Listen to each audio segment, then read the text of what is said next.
ආමෙන්. ස්වාමින් වහන්සේ මොන දේ වුණත් යහපත්. අපි දෙවියන් වහන්සේගේ වචනයට අවධානය යොමු කරමු. ගීතාවලිය 73ට පෙරළමුද?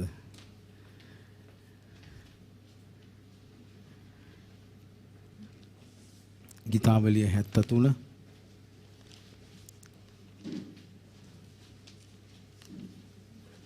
අපි ඒ කොටසම කියවන්න යනවා. ගීතාවලිය 73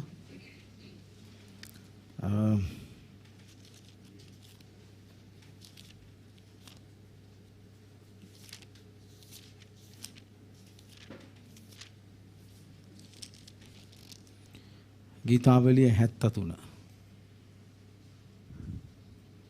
නේද? ඒකේ තියෙන්නේ දුෂ්ටයන්ගේ අභිවෘද්ධිය ගැන ඊර්ෂ්‍යා නොවි යුතු බව නේද? අපි කියමුද එහෙනම්? සබවින් දෙවියන් වහන්සේ ඊශ්‍රායලට එනම් පිරිසුදු සිත් ඇත්තන්ට යහපත්ය. ඒත් මාගේ පාද ඉවසන්ට ලන් විය. ඔබගේ අඩි නොලිස්සුවා පමණය.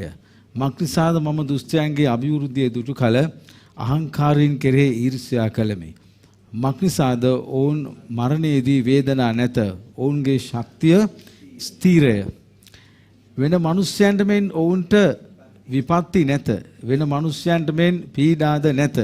එබැවින් ආඩම්බරය ඔවුන්ගේ බෙල්ලේ මාලාවක් මෙන්ය. බලාත්කාරයේ වස්ත්‍රයක් මෙන් ඔවුන් සරසයි. ඔවුන්ගේ ඇස් තරකමින් නිරා තිබේ. ලබන්ට ආසාවනටත් වඩා ඔවුන්ට සම්පත් ඇත. ඔහු ගර්භා කෙරෙති. දුෂ්ටකමින් බලාත්කාරය ගැන කතා කෙරෙති. උණ්ඩගු ලෙස කතා කෙරෙති. ඔහු තමුන්ගේ මුඛය අහසේ තබා තිබේ. ඔවුන්ගේ දිවද මුළු පොළොවේ සංචාරය කරයි. එබැවින් උන්වහන්සේගේ සෙනග මෙතනට හැරී යති. පිරුණු කුසලානයකින් ඔහු වතුර පෙරා බොති. ඔහු කතා කොට දෙවියන් වහන්සේ කෙරෙහි දෙවියන් වහන්සේ දන්නාසේක්ද? මහත්මයාණන්ට දැනුම ඇද්දැයි කියති. බලව දුෂ්ටයෝ මොහුය. මොහු නිතර සප වෙහෙසමින් වස්තුවෙන් වර්ධනය වෙති. එබැවින් මාගේ සිත පවිත්‍ර කර ගනිමින් නිදොස්කමින් මාගේ අත් සේදීමෙන් නිෂ්ඵල විය. මක්නිසාද දවස මුළුල්ලේ පීඩා කරනු ලැබිමි.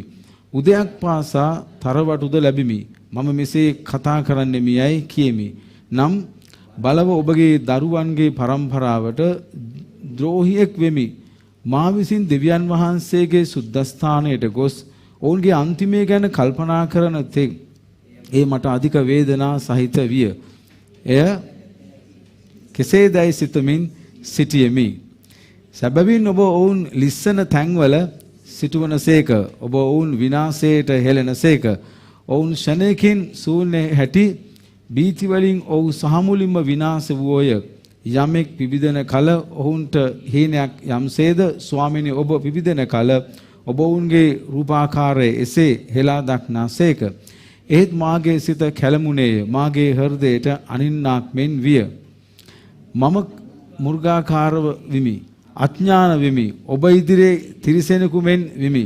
එසේ නමුත් මම නිතරම ඔබ සමගය. ඔබ මාගේ දකුණත අල්ලාගත්සේක. ඔබගේ මන්ත්‍රණයෙන් මට මඟ පෙන්වූසේක. පසුව තේජසට මා පිළිගන්නාසේක. ස්වර්ගයේ ඔබ හැර මට ඇත්තේ කවුද? පොළොවේ ඔබ හැර මා ආශා කරන කිසිවෙක් නැත. මාගේ මාංශ සිතත් සේවේ.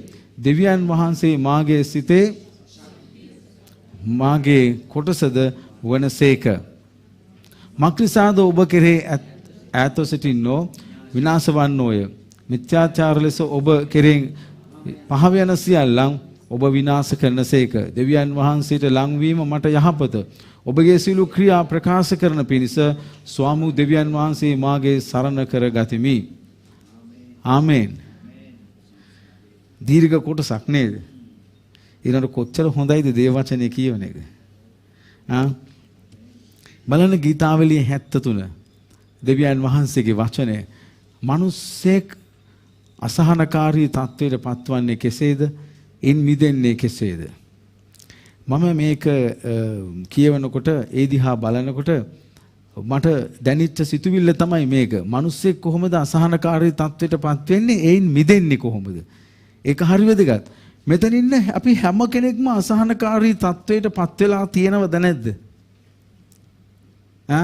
මොන යම් ක්‍රමයකින් හරි නේද? හැබැයි ඒක ඉවරද ජීවිත කාලයම? ආයේ අපිට තියෙයිද? එයිද? විවිධ අවස්ථාවන් වල අපි හැමෝම අසහනකාරී තත්වයට පත් වෙලා තියෙනවා. ඉදිරියට පත් වෙන්නත් යනවා. හැබැයි අපි මොනවද කරන්න ඕනේ? බලන්න කොහොමද අපි මිනිස්සු අසහනකාරී තත්වයට පත් වෙන්නේ? කොහොමද? දැන් බලන්න අපි දෙවියන් වහන්සේව දන්නවා. පළවෙනි පදේ දිහා බලන්න ඒකේ කියනවා එයා කියනවා සැබවින් දෙවියන් වහන්සේ ඊශ්‍රායලට එනම් පිරිසුදු සිත් ඇත්තන්ට යහපත්ය. එයා දන්නවා දෙවියන් වහන්සේ පිරිසුදු සිත් ඇත්තන්ට යහපත් කියලා. මේ කතෘවරයා දන්නවා මේ ගීතාවලියේ මේ 73 ඉන්න ඒ පුද්ගලයා දන්නවා දෙවියන් වහන්සේ පිරිසුදු සිත් ඇත්තන්ට යහපත්. හැබැයි ඊට පස්සේ එයා බලන්න මේ අසරණකාරී තත්වයට පත් වෙන්නේ කොහොමද? ඉතල මොකක්ද අපි පළවෙනි කාරණාව දිහා බලන්න. මොකද? කිසි වැඩක් නැති දෙයක් කෙරෙහි ඊර්ෂ්‍යාවක් ඇති වී අසහනකාරී තත්වයට පත් වෙනවා. ඒ කියන්නේ කිසි වැඩක් නැති දේවල් කෙරෙහි ඊර්ෂ්‍යා කරලා අපි අසහනකාරී තත්වයට පත් වෙන වෙලාවල් තියෙනවා. ඇයි මොකක්ද එයා කියන්නේ? මම මේ දුෂ්ට මිනිස්සයා මේ නැගිටින ගැන එකයි කල්පනා කළේ. මේක වැටෙන්නේ නෑනේ. මේක හැමදාම එන්න නැගිටිනවනේ. මට ඒක හරි ප්‍රශ්නයක්. අනිත් ඇයට වගේ පීඩා නෑනේ. ඒගොල්ලන්ගේ මරණය හරි හොඳයිනේ. ඒගොල්ලන්ගේ පාද පැකිලෙන්නෙත් නෑනේ. නේද? ඒගොල්ලන්ට කිසි ලෙඩකුත් නෑනේ. ඒගොල්ලන්ට ප්‍රශ්නයකුත් නෑනේ. අපිට වගේ. ඒගොල්ලෝ හොඳට ඉන්නවනේ. දැන් මේ මිනිස්සයා මේ වැඩක් නැති කිසි වැඩක් නැති දෙයක් කෙරේ ඊර්ෂ්‍යාවක් ඇති වෙලා අසහනකාරී තත්ත්වයට පත් වෙලා එයා එන්න පල්ලෙහාට යනවා. මොකද්ද කියන්නේ? මක්නිසාද ඔවුන්ගේ මරණයේදී වේදනා නැත, ඔවුන්ගේ ශක්තිය ස්ථිරය. ඔහු මිනිස්යන්ට මෙන් ඔවුන්ට විපත්ති නැත, වෙන මිනිස්යන්ට මෙන් පීඩාද නැත. එබැවින් ආඩම්බරය ඔවුන්ගේ බෙල්ලේ මාලාවක් මෙන්ය, බලහත්කාරී වස්ත්‍රයක් මෙන් ඔවුන් සරසයි. ඔවුන්ගේ ඇස් තරකමින් නිරා තිබේ. ලබන්ට ආශාව වෙනටත් වඩා ඔවුන්ට සම්පත් ඇත. ඔහු ගර්භා කෙරෙති, දුෂ්ටකමින් බලහත්කාරය ගැන කතා කෙරෙති. උන්වහන්සේ උඩගු ලෙස කතා කෙරෙති. ඔහු තමුන්ගේ මුඛය අතරේ අහසේ තබා තිබේ. දැන් මෙයා මේ දුෂ්ට මිනිස්සයාගේ අභිවෘද්ධිය ගැන සලකමින් අභිවෘද්ධිය ගැන හිතලා මොකද වෙන්නේ? මේ දුෂ්ට මිනිස්සයා එන්න නැගිටිනවා, කිසි පීඩාවක් නැහැ, කිසි අසරණකමක් නැහැ. හරි ආඩම්බරෙන් ඕනෑකමින් ලස්සනට ඉන්නවා. ඒ ගැන හිතලා මොනවද වෙන්නේ? මොකද වෙන්නේ? අසරණකාරී තත්ත්වයටපත් වෙලා. කවුද? ධර්මිෂ්ඨයා. කවුද? මේ දෙවියන් වහන්සේ නමස්කාර කරන කෙනා. පිරිසුදු සිත් ඇත්තන්ට ලංව ඉන්න දෙවියන් වහන්සේ කියලා දන්න කෙනා අසරණකාරී තත්ත්වයටපත් වෙලා පල්ලමටම බහිනවා. එන්න පල්ලන් යනවා. ඔයගලන්ට එහෙම වෙලා තියෙනවද? හඩේ අප්පා අපි මේ 3 වතාවක් යාඥා කරනවා. බයිබලයේ කියවනවා. හැමදාම පල්ලි යනවා. ඒත් අපිට මුකුත් නැහැනේ. සමහර නෑහිත මිත්‍රෝ අපිට එහෙම දේවල් අපව පොළඹවන්න වෙලාවලුත් තියෙනවා. කොහොමද? ඔයගොල්ලෝ පල්ලි යනවා. ඔයගොල්ලෝ බයිබලයේ කියනවා. ඔයගොල්ලෝ හැමතිස්සෙම ධර්මිෂ්ඨව ජීවත් වෙනවා. ඔයගොල්ලෝ මේ අනුන්ගේ මුදලක් හම්බුනත් ඒගොල්ලන්ට දෙනවා. ඉතින් ඔයගොල්ලන් හැමදාම බලන්නකෝ ඉන්න හැටි. අපි එහෙම පොළඹවනවා. දැන් මෙයාට ඒ ගැන හිතෙනවා. මේ දුෂ්ට මිනිස්සයා හැමදාම මේ ඉන්න විදිය ගැන එයා මොකද කරන්නේ? කල්පනා කර කොහෙටද එයා යන්නේ? පල්ලමට යන්නේ, අසරණකමට යන්නේ. ධර්මිෂ්ඨයා ඒක ගැන කල්පනා කරන්න ඕනේ නැහැ. එයා කියනවා දෙවියන් වහන්සේ යහපත්, පිරිසුදු සිත් ඇත්තන්ට. හැබැයි යහපත් වුණාට මොකද මෙයා කල්පනා කරන්නේ මොකද? ඒ දුෂ්ටයාට සිදුවෙන දේ ගැන කල්පනා කළා එයා පල්ලෙහා තත්ත්වයට යනවා. ඔයාට එහෙම වෙලා තියෙනවද? ඔයා එහෙම කල්පනා කරලා තියෙනවද? අපි අවුරුදු ගාණක් පල්ලි යනවා. ඊට පස්සේ එයා අහනවා මොකක්ද එයා අහන්නේ?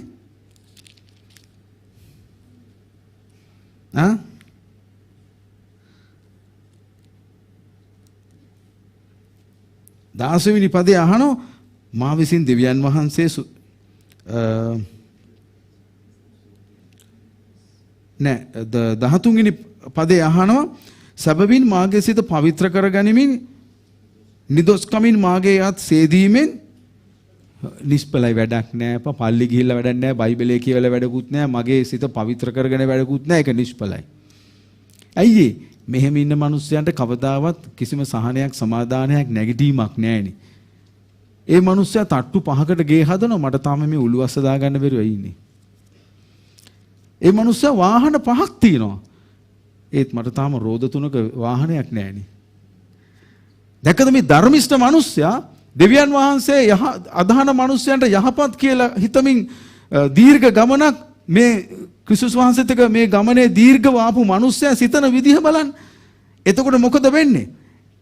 මේ වැඩක් නැති දේ සම්බන්ධව ඊර්ෂ්‍යාවෙන් හිතමින් මේ මිනිස්සයා පල්ලම් බහිනවා. එහෙම නැත්නම් අසරණකමට යනවා. ධර්මිෂ්ඨ මිනිස්සයා අසරණකමට යන්න ඕනේ නැහැ. එහෙම හිතලා බය වෙන්න එපා ඒ ගැන. ආමෙන්. මේ අනිත් මිනිස්සයන්ට වෙන දේ ගැන ඔයා හිතලා ඒ මිනිස්සයා නැගිටින ගැන හිතලා ඔයා නිකන් අසරණ වෙන්න එපා.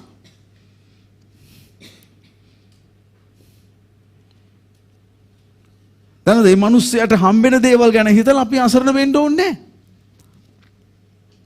නේද? බයිබලයේ මොනවද දුෂ්ටයන් ගැන කියන්නේ? අන්න ඒක දැනගන්න එක හරි වැදගත්. තව කොහොමද මිනිස්සු අසරණ වෙන්නේ? දැන් ඔන්න වැඩක් නැති දේ ගැන. හරිද? කිසි වැඩක් නැති දෙයක් කෙරෙහි ඊර්ෂ්‍යාවක් ඇතිවි අසහනකාරී තත්ත්වයට මිනිස්සුවපත් වෙනවා. ඔන්න ওই විදිහට තමයි අසහනකාරී තත්ත්වයට මිනිස්සුවපත් වෙන්නේ. ඔයා එහෙම හිතලා තියනවද? අපට ජීවත් වෙන්නේ නැහැ. ඔයා අවුරුදු 15ක් 20ක් තිස්සේ දැන් පල්ලි යනවා. නමුත් අනිත් මිනිස්සු නැගිටිනවා ඔයා නැගිටින්නේ නැහැ. ආර්ථිකව. නැත්නම් අනිත් මිනිස්සුන්ට හැමතිස්සෙම දේවල් හොඳට වෙනවා. මට හැමතිස්සෙම මේ වෛද්‍යවරු ළඟටමයි යන්නේ. ලෙඩ. මගට හැමතිස්සෙම වියදම්.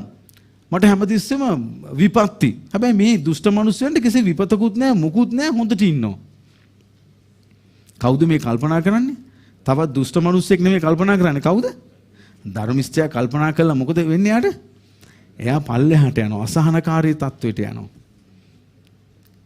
තව කොහොමද බලන්න මිනිස්සෙක් අසහනකාරී තත්වයට යන්නේ? උත්පත්ති 15 එකේ ඉඳලා 3ට. ඔන්න වැඩක් නැති දෙයක් ගැන හිතලා, ඊර්ෂ්‍යාවෙන් හිතලා මිනිස්සෙක් අසහනකාරී තත්ත්වයටපත් වෙන විදිහ අපි බැලුවා පළවෙනි කාරණාවේ. තව කොහොමද වෙන්නේ? මිනිස්සෙක් උත්පත්ති 15 එකේ ඉඳලා 3ට මොකද කියන්නේ? මේ කාරණාවලට පසුව ස්වාමින් වහන්සේගේ වචනය දර්ශනයකින් ආබ්‍රහම් වෙත පැමිණ ආබ්‍රහම් බය නොවන්න නුඹේ පලිහද නුඹේ ඊතා මහත් විපාකයේද මමයි කීසේක. ආබ්‍රහම් කතා කර ස්වාමි දෙවියන් වහන්සේ මට දරුවෙක් නැත. දමස්කේ එලියාසර මාගේ උරුමකාරයා වෙන්න සිටින්නේය. ඉතින් ඔබ මට කුමක් දෙනසේක් දැයි කියා ආබ්‍රහම් බැලුව මැනව. ඔබ වහන්සේ මට කිසි දරුවෙකු නුදුන්සේක. මාගේ ගෙදර උපන් එක්කෙනෙක් මාගේ උරුමකාරයයි කියේ. මොකද කියන්නේ? තමත් කොහොමද මිනිස්සු අසහනකාරී තත්ත්වයටපත් වෙන්නේ? දීපු පොරොන්දුවක් ප්‍රමාද වීමේදී එයා බලන් ඉඳලා මොකද්ද කරන්නේ? වැඩක් නෑ බලන් ඉඳලා. මොනවටද බලන් ඉඳලා? තවත් මොකටද මම බලන් ඉන්නේ? මට ආබ්‍රහම් කියනවා මට දරුවෙක් නෑ. මගේ ගෙදර කෙනෙක් දැන් මගේ මේ සියල්ලට උරුමකාරයෙක් වෙන්න යනවා. ඔබ මට දරුවෙක් දුන්නේ නෑනේ. වැඩක් නෑනේ. දැකද කියන විදිය? ඔයදන්නද ආබ්‍රහම් එක කියන ටෝන් එක දැක්කද? එක කියන ශෛලිය දැක්කද? මට වැඩක් නෑ. මගේ ගෙදර උරුමකාරයා වෙන්න යනවා වෙන කෙනෙක්. මං කොච්චර දැන් බලන් හිටියද? මට දරුවෙක් නෑනේ. ඔබ වහන්සේ මට දරුවෙක් දුන්නේ නෑනේ. අසහනකාරී තත්ත්වයටපත් වෙන්නේ පළවෙනි එක මොකද්ද? වැඩක් නැති දේ ගැන ඊර්ෂ්‍යාවක් ඇතිවි. නේ? ඊර්ෂ්‍යාවක් ඇතිවි ඒ ගැන කල්පනා කරනවා.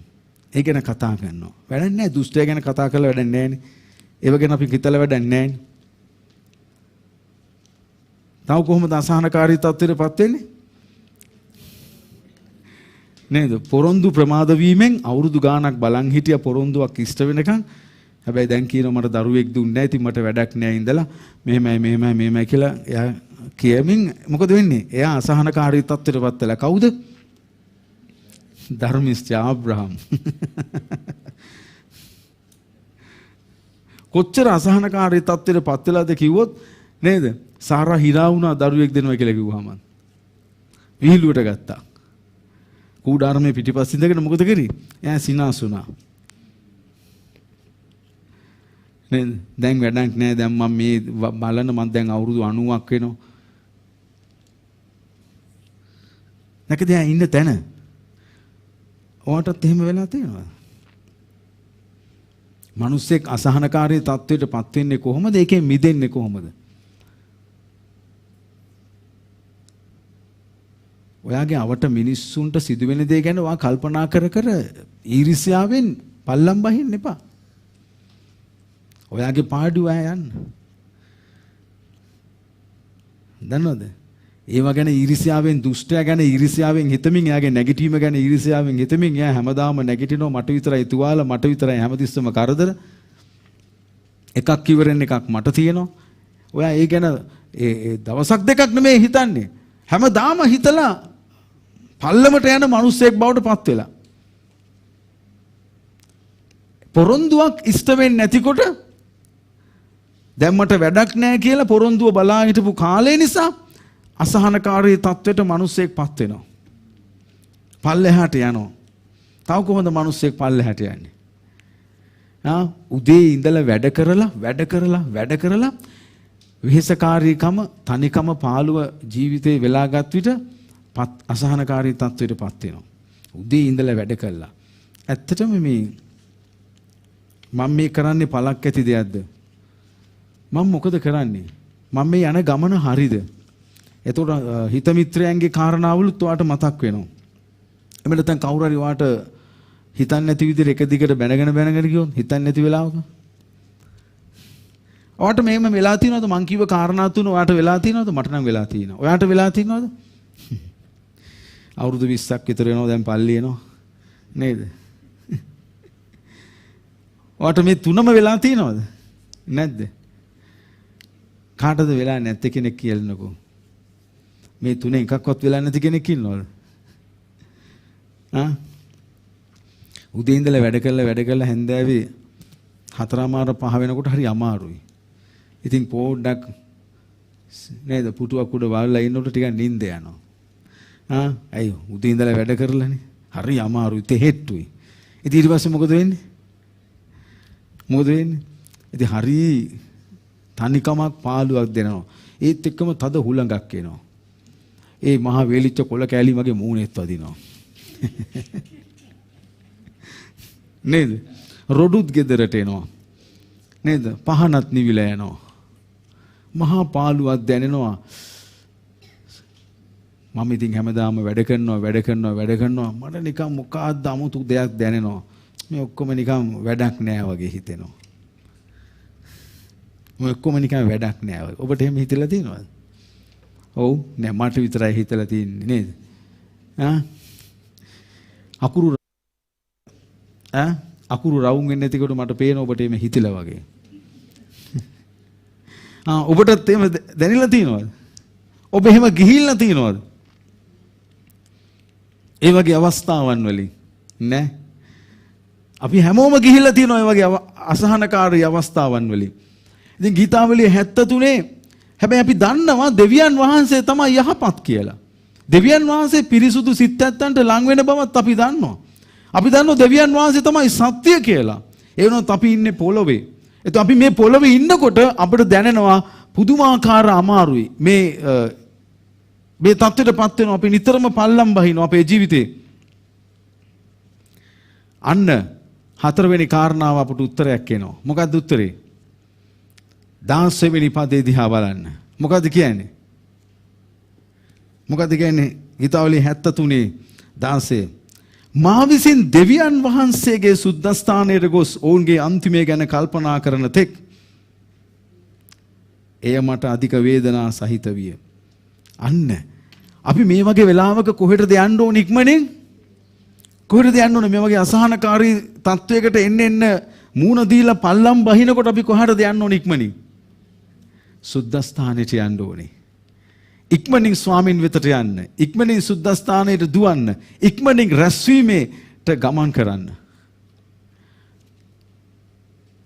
මොනවාද හේබ්‍රු පොතේ කියන්නේ? 10:25 සමහරුන්ගේ පුරුද්ද ලෙස අපේම රැස්වීම අත් නෑර ඒ දවස ලංවන බව නුඹලාට පෙනෙන ප්‍රකාරයට වඩා එකිනෙකාට අවවාද කරමු. රැස්වීමට යන්න. දේවමාලිගාවට යන්න. සුද්ධස්ථානට යන්න. ක්‍රිස්තියානි මිනිස්සෙක්ගේ ගෙදරකට යන්න. එතකොට තමයි අපිට තේරුම් ගන්න පුළුවන් මේ හැම දෙයකටම විසඳුම මොකක්ද කියලා. ආමෙන්. අපි ඒ කාරණා තුනේම වෙලිලා හිටියොත් මොකද වෙන්නේ? තම තම පල්ලම් බහිනවා. තම තම අසහනකාරී තත්වයටපත් වෙනවා. එයා කියනවා මම සුද්ධස්ථානයට ගියාමයි මට දැනගන්න පුළුවන් උනේ දුෂ්ටයාට මොකද වෙන්නේ කියලා. දුෂ්ටයා ඉවරයි. ඔව් දුෂ්ටයාට මොකද වෙන්නේ කියලා මම දැනගත්තා සුද්ධස්ථානයට ගියාම. දුෂ්ටයාට කිසි ජීවිතයක් නැහැ. සමාදානයක් නැහැ. නිදහසක් නැහැ. තට්ටු පහකට යනවා තමයි. වාහන පහක් තියෙනවා තමයි. වැරදි විදිහට ජීවත් වෙනවා. වේදනාවක් නැහැ. ඉක්මනින් නිතරම මාසයකට 10 වතාවක් විතර වෛද්‍යරුන්ට සල්ලි පූජා කරන්නෙත් නැහැ. අපිට වගේ නෙමෙයි යාට පාද පැකිලෙන්නෙත් නැහැ. එහෙමනේ හිතෙන්නේ. හැබැයි සුද්ධස්ථානට ගියාම දැනගත්තා අපි දෙවියන් වහන්සේගේ සභාවට රැස්වීමට යනකොට දැනගන්න පුළුවන් වෙනවා මොනවද දැනගන්නේ? දුෂ්ටයන්ට වෙන්නේ මොකද කියලා.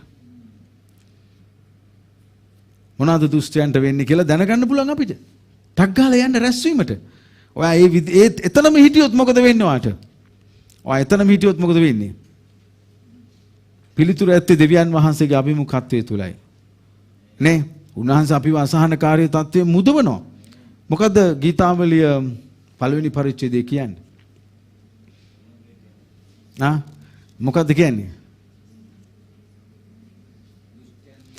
දුෂ්ටයන්ගේ මන්ත්‍රණ අනුව නොයන්නා වූ, පෞකාරයන්ගේ මාර්ගයේ නොසිටින්නා වූ, නින්දා කරන්නන්ගේ ආසනයේ නොහිඳින්නා වූ, ස්වාමින් වහන්සේගේ ව්‍යවස්ථාවේ ප්‍රීතිවන්නා වූ, උන්වහන්සේගේ ව්‍යවස්ථාව රැඳවල් මෙනෙහි කරන මනුස්සයා දුෂ්ටයන්ට මොකද වෙන්නේ? දුෂ්ටයෝ එසේ නොව දුෂ්ටයන්ට මොකද වෙන්නේ? ඔහු කරන සියල්ල දුෂ්ටයන් එසේ නොව සුළඟින් විසිරී යන බොල් හා සමානයි. එබැවින් දුෂ්ටයන් විනිශ්චයේදී පෞකාරයන් ධර්මිෂ්ඨයන්ගේ සමාගමේදී නොසිටුන. අන්න දුෂ්ටයන්ට වෙන දේ. නමුත් මේ ධර්මිෂ්ඨයා මේ දුෂ්ටයාගේ නැගිටීම ගැන කල්පනා කරමින් මොකද කරන්නේ? අසහනකාරී තත්ත්වයට යනවා. පල්ලම් බහිනවා. පල්ලමට යනවා. එහෙම යන්න එපා. දුෂ්ටයට වෙන්න දේ බලන්න. දුෂ්ටෝ විනාශ වෙනවා. හැමදාම යාට එහෙ විදිහට යන්න බෑ. හිතෝපදේශ ඕගොල්ලෝ කියවලා බලන්න දුෂ්ටයන්ට සිදු වෙන දේ ගැන. යෙසායා 26 වෙනි පරිච්ඡේදයේ කියලා බලන්න දුෂ්ටයන්ට කවදාවත් නිදහසක් ගැලවීමක් නැහැ කියලා බයිබලයේ කියනවා. දුෂ්ටයන්ට කවදාවත් නිදහසක් නැහැ. ගැලවීමක් නැහැ. නේ? අපි මොකටද නිකන් කල්පනා කර කර පල්ලම් බහින්නේ? අපි මොකටද නිකන් අසහනකාරී තත්ත්වයට යන්නේ? දැන් එයා දැනගත්තා දුෂ්ටයට වෙන්නේ මොනවද කියලා. 17 වෙනි පදේ ඉඳලා 20 වෙනි පදේ දක්වාම තියෙන දුෂ්ටයට සිදුවෙන දේ ගැන. මොකද ඒක දැනගත්තේ කොහෙට ගිහිල්ලාද? කොහෙට ගිහිල්ලා දැනගත්තේ? කොහෙට ගිහිල්ලා දැනගත්තේ? සුද්ධස්ථානෙට ගිහිල්ලා, රැස්වීමට ගිහිල්ලා, දේව මෙහෙට ගිහිල්ලා, සහභාගීත්වයට ගිහිල්ලා, යාඥාවට ගිහිල්ලා තමයි ඒක දැනගත්තේ. නිකන් දැනගත්තේ නැහැ. මොකද්ද මේ මාතෘකාව? කොහොමද මිනිස්සෙක් අසහනකාරී තත්ත්වයටපත් වෙන්නේ? කොහොමද ඒකෙන් මිදෙන්නේ? මොකද කොහොමදපත් වෙන්නේ? පළවෙනි එක අපි කිව්වේ අසහනකාරී තත්ත්වයටපත් වෙන්නේ කොහොමද මිනිස්සේ? වැඩක් නැති දෙයක් කෙරෙහි ඊර්ෂ්‍යාවක් ඇති වී කල්පනා කරනවා. ඒක කල්පනා කර අසහන තත්ත්වයට යනවා. දෙවෙනි එක මොකද්ද අපි කිව්වේ? දීපු පොරොන්දුවක් ප්‍රමාද වීමෙන් ආබ්‍රහම් කියනවා මට ඉතින් දරුවෙක් නෑනේ වැඩක් නෑ. මගේ ගෙදර කෙනෙක් ස්වාමියා වෙන්න යන්නේ. උරුමකාරයා වෙන්න යන්නේ. ඔබ මට දරුවෙක් දුන්නේ නෑනේ. එයා ඉන්න වෙලාවෙම දෙවියන් වහන්සේට කතා කරනවා. නමුත් එයාගේ හඬ බලන දෙවියන් වහන්සේට දෙන හඬ නේ. තුන්වෙනි එක කොහොමද අසහනකාරී තත්ත්වයටපත් වෙන්නේ? වෙහෙසකාරී කම නිසා තනිකම පාළුව ජීවිතේ වෙලා ගත්තාම ඒ පත් වෙන තත්ත්වය අසහනකාරී තත්ත්වයටපත් වෙනවා. එපා වෙනවා. ඇයි එකම දේ හැමදාම කරනකොට 365 දවසෙම එකම දේ කරගෙන යනකොට එකම දේ කරගෙන යනකොට ජීවිතේ අන්න අසහනකාරී තත්ත්වයටපත් වෙනවා. මේක මග අරින්න පුළුවන් කොහොමද? 4 අපි බැලුවා. කොහොමද මග අරින්න පුළුවන්? සුද්ධ ස්ථානෙට යන්න. ස්වාමීන්ගේ අභිමුඛත්වයට යන්න. CD එකක් දාලා ගීතිකාවක් කියන්න. ඇහෙන්න ගීතිකාවක් දාන්න. දෙවනසර පුළුවන් ගීතිකාවකුනුත් කතා කරන්න. ආමෙන්. හොව්. ගීතිකාවක් දාන්න ලස්සන CD එකක් දාලා. දෙවනසර කතා කරන ගීතිකාවලින් ළඟම තියෙන රැස්වීමකට යන රැස්වීමත් නෑර ළඟම තියෙන රැස්වීමකට යන ඔබ එහෙමම හිටියොත් ওই කාරණාවල මොකද වෙන්නේ? ඔබ ඒ තරම්ම පල්ලෙහාට යනවා. තව තව ඔබේ අසහනකාරී තත්ත්වය ඔබ වෙලා ගන්නවා. ඔබ වට කරනවා. ඉතින් එහෙම වෙන්න දෙන්න එපා. බලන්න පස්වෙනි කාරණාව මොනවද වෙන්නේ? පහත් අපි බලන්නේ. අපි 4 කිව්වා අපි යන්න ඕනේ කොහටද? සුද්ධස්ථානයට යන්න ඕනේ. නේ? ඒකනේ බැලුවේ. ඉක්මනින් යන්න ඕනේ සුද්ධස්ථානයට. අපි අසහනකාරී තත්වයන් වලට පත් වෙන කාරණා 3ක් බැලුවා. උත්තරේ බැලුවා අපි සුද්ධස්ථානයට යනවා. බලන්න පස්වෙනි කාරණා මොකද්ද කියන්නේ? මොනවද කියන්නේ? බලන්න ගීතාමලි 73.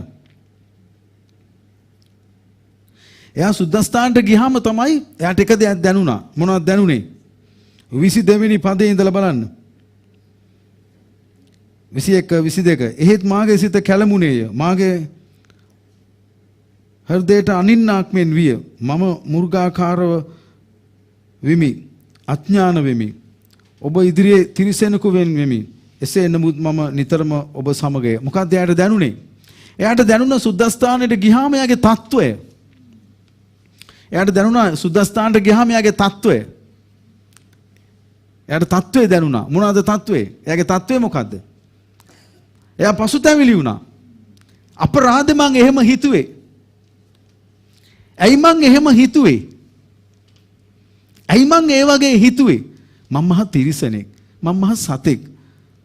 මං අවුරුදු ගාණක් දෙවියන් වහන්සේත් එක්ක ගිහිල්ලා මම දෙවියන් වහන්සේ ගැන මෙච්චර දැනගෙනත් දෙවියන් වහන්සේ පිරිසුදු සිත් ඇත්තන්ට මෙච්චර ලං වෙන දෙවියන් වහන්සේ බව දැනගෙනත් මම මහ කැත විදියට හිතුවා. කොහොමද හිතුවේ? අයියෝ වැඩක් නෑ අප්පා මේ ගමන ගිහිල්ලා. එයා පසුතැවිලි වෙනවා. ඔබ එහෙම හිතලා තියෙනවද? වැඩක් නෑ යාඥා කළා. වැඩක් නෑ බයිබලයේ කියවලා. එයා කියනවා බලන්න මම මගේ ජීවිතේට අනින්නාක් මෙන්. ඒක තමයි පස්වෙනි කාරණාව. පස්වෙනි කාරණාව ඒක. එයාගේ ජීවිතේට අනින්නාක් මෙන්. එයාට දැනුණා එයාගේ ජීවිතේට ඇයි මම මෙහෙම ඔබ එහෙම හිතලා තියෙනවද? ඔබට එහෙම ඊට පස්සේ දැනෙලා තියෙනවද? වැරදි විදියට හිතලා.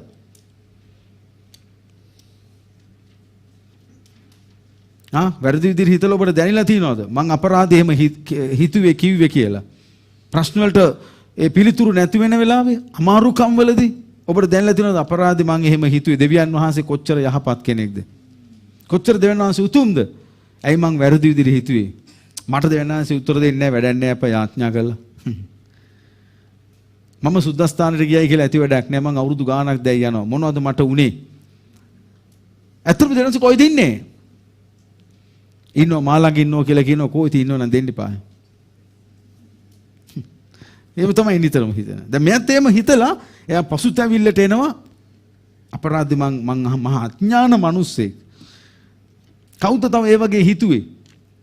වැඩක් නැති දෙයක් ගැන. කවුද ඒ වගේ හිතුවේ වැඩක් නැති දෙයක් ගැන? විනාශ වෙලා යන දෙයක් ගැන හිතමින් දෙවියන් වහන්සේත් එක්ක හිතුවේ කවුද? යෝනා 4:5 යෝනා 4:5 මොකක්ද හිතුවේ? යෝබ් 2:9-10 මොනවද එයා හිතුවේ? යෝබ්ගේ බිරිඳ යෝබ්ට මොකක්ද කිව්වේ? අඥාන යෝබ් උත්තර දෙනවා. නමුත් යෝබ්ගේ බිරිඳ මොකක්ද යෝබ්ට කිව්වේ? තවමත් ඔයා අවංකව ඉන්නවද? තවමත් ඔයා දෙවියන් වහන්සේ කෙරේ අවංකව ඉන්නවද? කියලා අහනවා. නේ? එවිට ඔහුගේ භාර්යාව නුඹේ අවංකකම තවම පවත්වාගෙන ඉන්නවාද? දෙවියන් වහන්සේ අත්හැර දමා මැරේවයි කීවාය. යෝනා මොකද හිතුවේ? යෝනා 4:5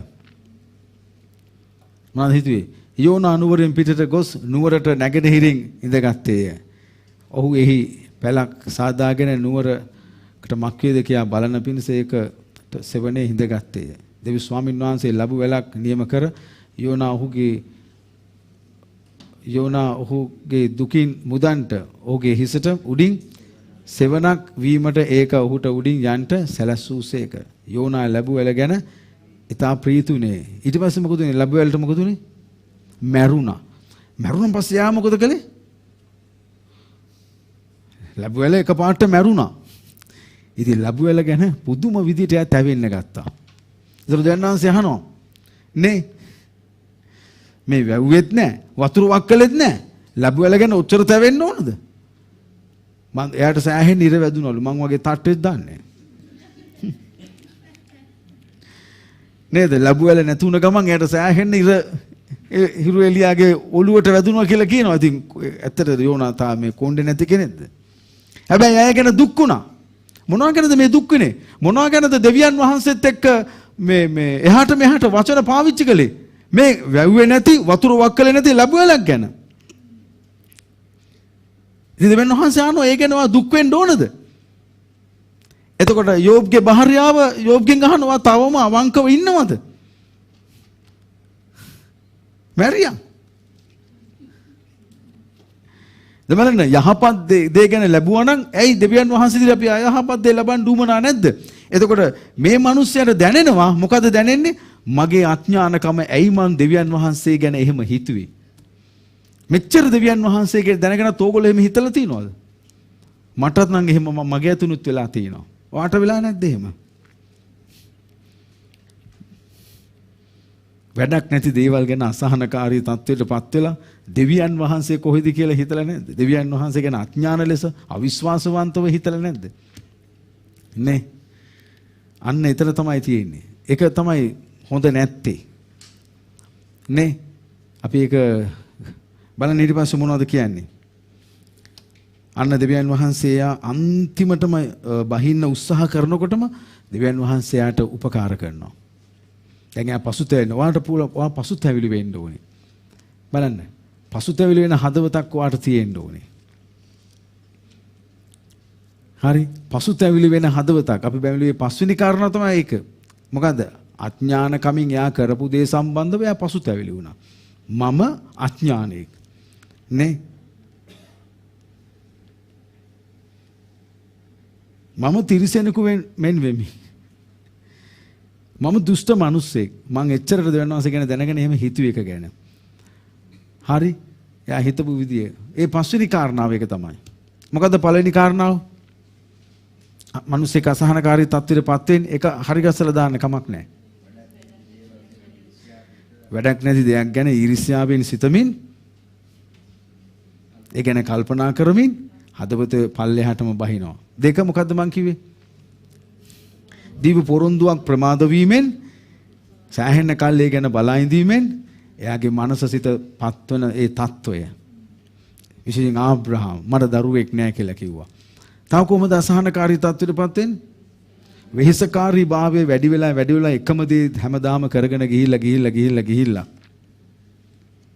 නේද? කරගෙන ගිහිල්ලා කලකිරීමට පාළුවට තනිකමටපත් වුණාම එහෙම අසහනකාරී තත්ත්වයටපත් වෙනවා. මොකද්ද උත්තරේ 4 අපි කිව්වේ? රැස්වීම සහ සුද්ධස්ථානෙට යන්න. එතකොට දෙවියන් වහන්සේ නැවත අපුව මොකද කරන්නේ? අපේ දේවල් වල තේරුම දෙන්න යනවා. මේ හැම දෙයකම තේරුම් දෙන්න යන්නේ කොහෙද? සුද්ධස්ථානේ. රැස්වීමේ, ගීතිකාවේ. ආමෙන්. අන්න එතනට යන්න.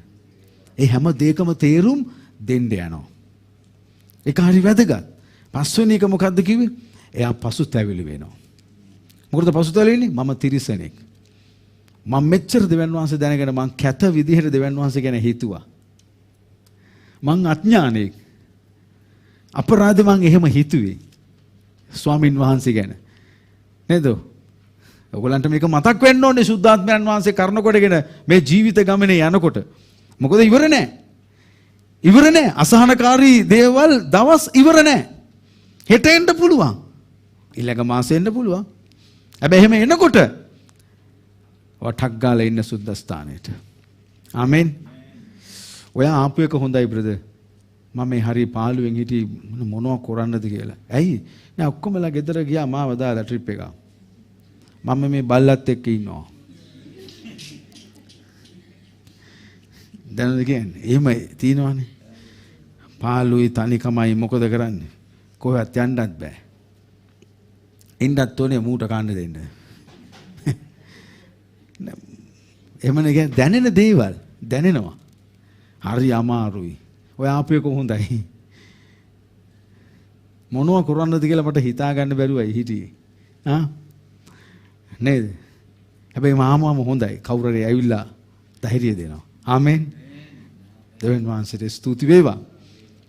දෙවියන් වහන්සේට ප්‍රශංසා වේවා. ඉතින් ආ පසුතැවිලි වෙනවා. පසුතැවිලි වෙනවා. පසුතැවිලි වෙනවා. ඔයම හිතුවනම් පසුතැවිලි වෙන්න.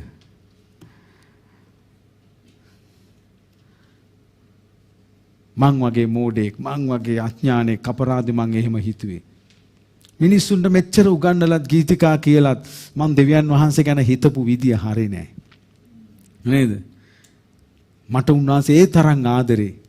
ඒත් මං උන්වහන්සේ ගැන දරපු විදිය අයියෝ හරි නෑ.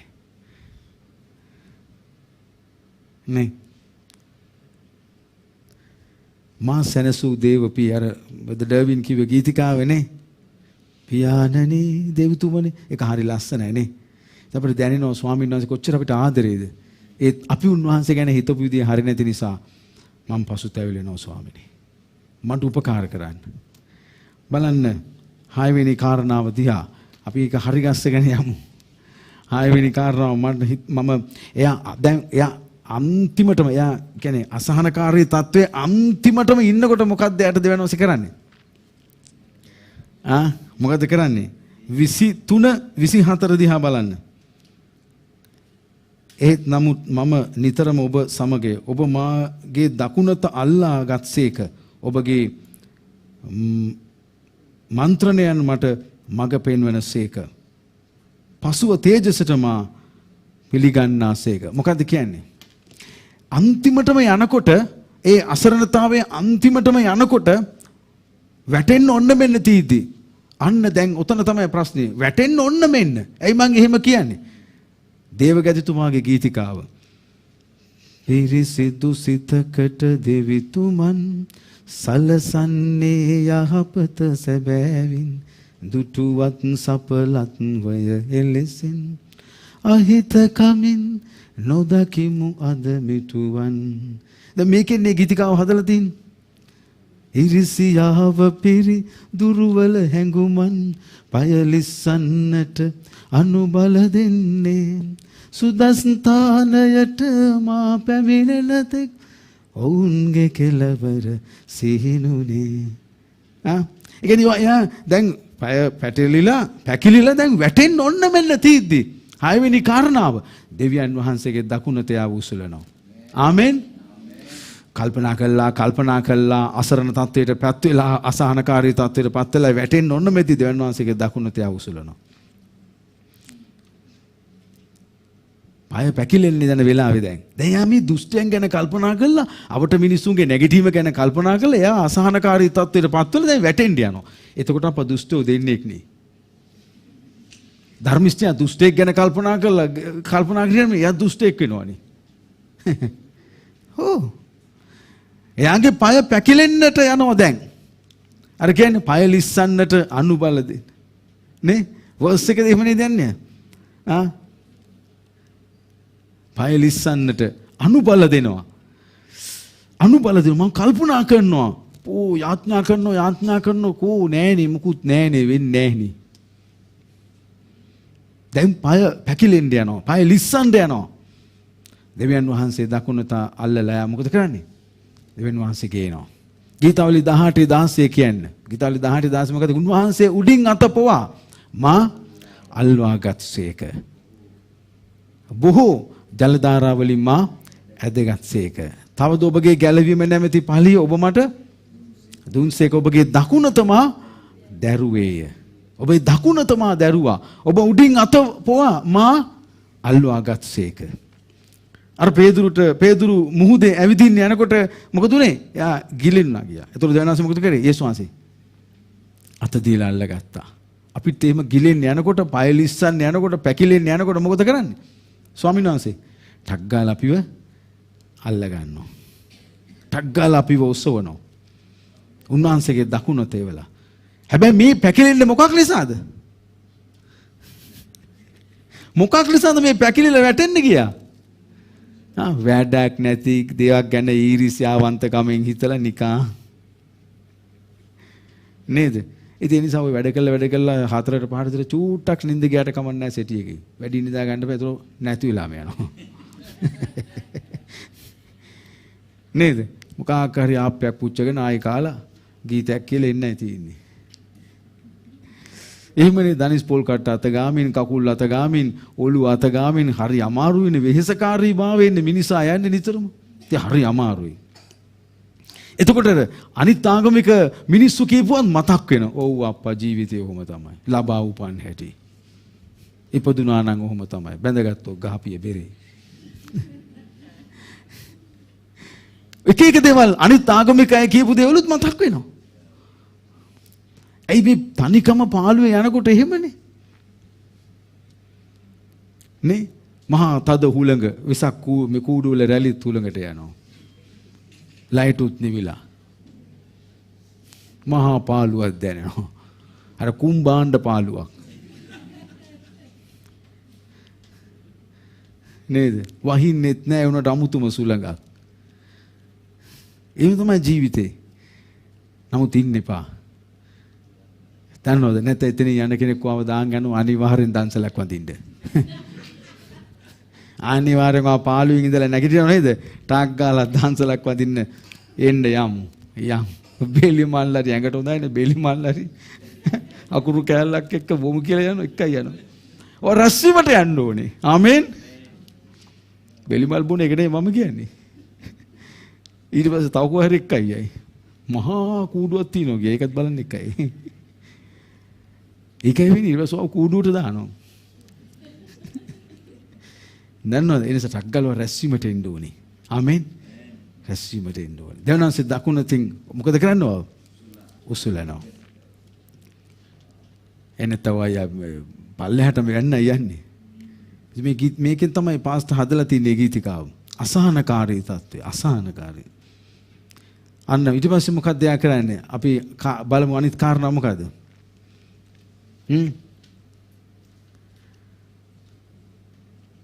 දෙවියන් වහන්සේට ස්තුති කරනවා. අවසාන කාරණා අපි මේ කරනවා දෙවියන් වහන්සේට ස්තුති කරමින් ස්ථීර ගමනක් යන්න එයා හිතා ගන්නවා. දන්නවද? දැන් එයා බලන්න ඊට පස්සේ කියනවා 25 ඉඳලා 28ට ස්වර්ගයේ ඔබ හැර මට ඇත්තේ කවුද? පොළොවේදී ඔබ හැර මා ආසා කරන කිසිවෙක් නැත. මාගේ මාංශය සිතත් සේවේ. දෙවියන් වහන්සේ මාගේ සිතේ ශක්තියද සදාකාලට මාගේ කොටසද වනසේක. මක්නිසාද ඔබ කෙරේ ඈත්ව සිටින්නෝ විනාශ වන්නෝය. මිත්‍යාචාර ලෙස ඔබ කෙරෙන් පහව යන සියල්ලම් ඔබ විනාශ කළසේක. දෙවියන් වහන්සේට ලංවීම මට යහපත ඔබගේ සීල ක්‍රියා ප්‍රකාශ කරන පිණිස ස්වාමි දෙවියන් වහන්සේ මාගේ සරණ කරගතිමි. අන්න දැන් යා දෙවියන් වහන්සේට ස්තුති කරලා මාව නැගිට්ටෙව්වට ස්තුතියි, මාව නැවත වාරයක් යථා තත්වෙට මාව සිහියට ගෙනාවට ස්තුතියි කියලා කරමින් යා ස්ථීර ගමනක් යනවා. ආමෙන්. මොකද්ද කියන්නේ? පිලිප්පි 4:8 නුඹලා කිසිවක් ගැන කනගාටු නොසිතා සියල්ලදී ස්තුති දීම සමග යාඥාවෙන්ද කන්නලව්වෙන්ද නුඹලාගේ ඉල්ලීම් දෙවියන් වහන්සේට දන්වා පල්ලා. එවිට කිසි නුවණකින් දැනගත නොහැකි වූ දෙවියන් වහන්සේගේ සමාදානය ක්‍රිස්තුස් යේසුස් වහන්සේ තුළ නුඹලාගේ සිද්ද සිතුවිලිද ආරක්ෂා කරනවා ඇත.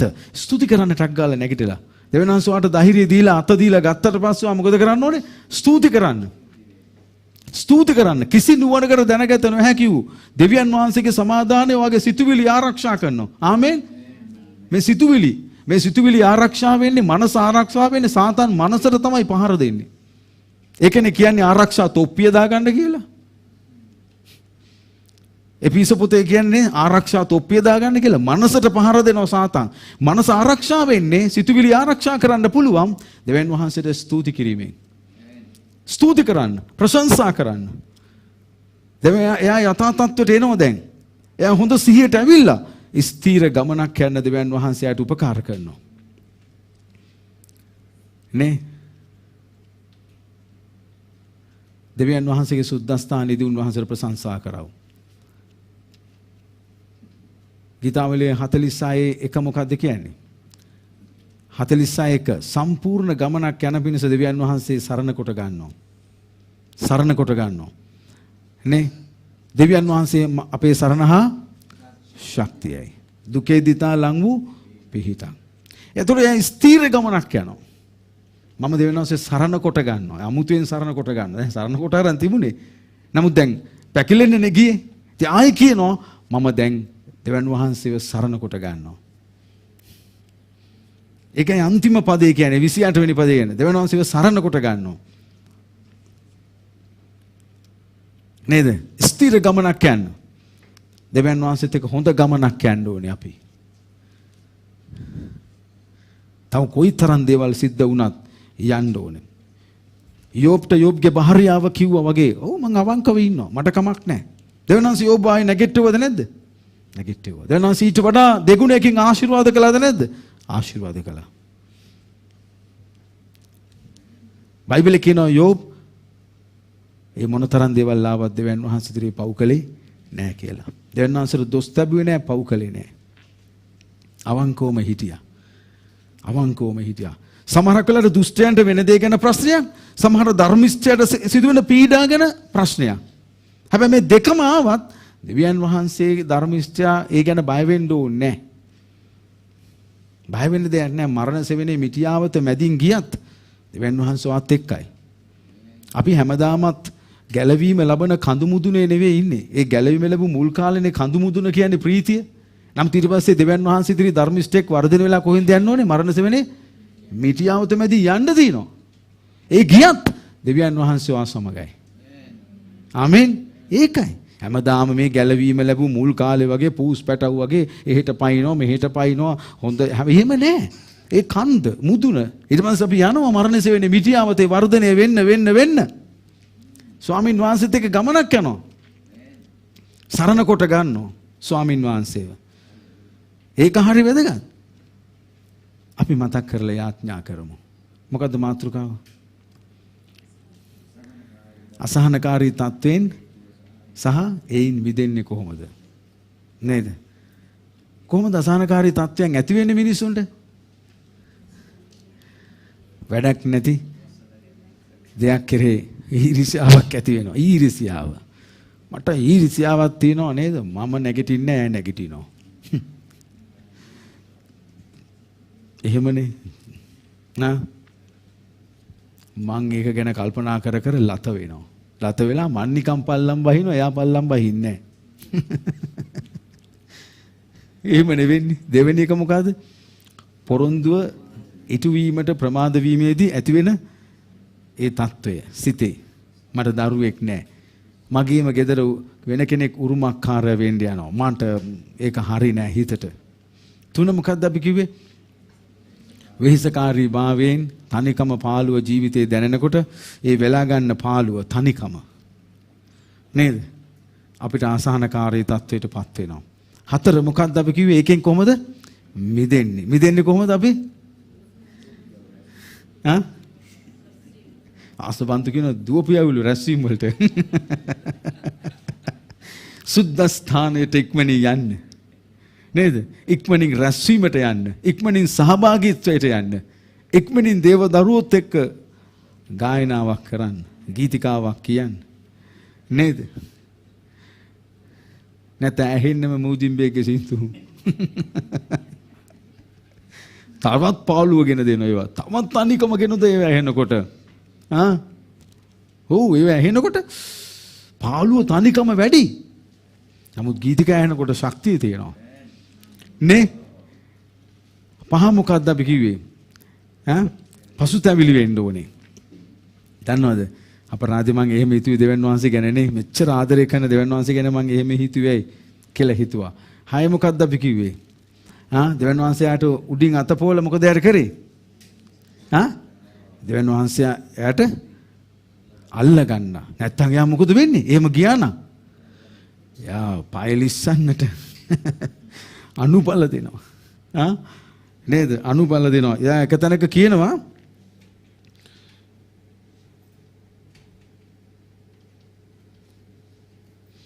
දහ 8 වෙනි පදයේ කියන සැබවින් ඔබ වුන් ලිස්සන තැන්වල සිටුසේක නේද?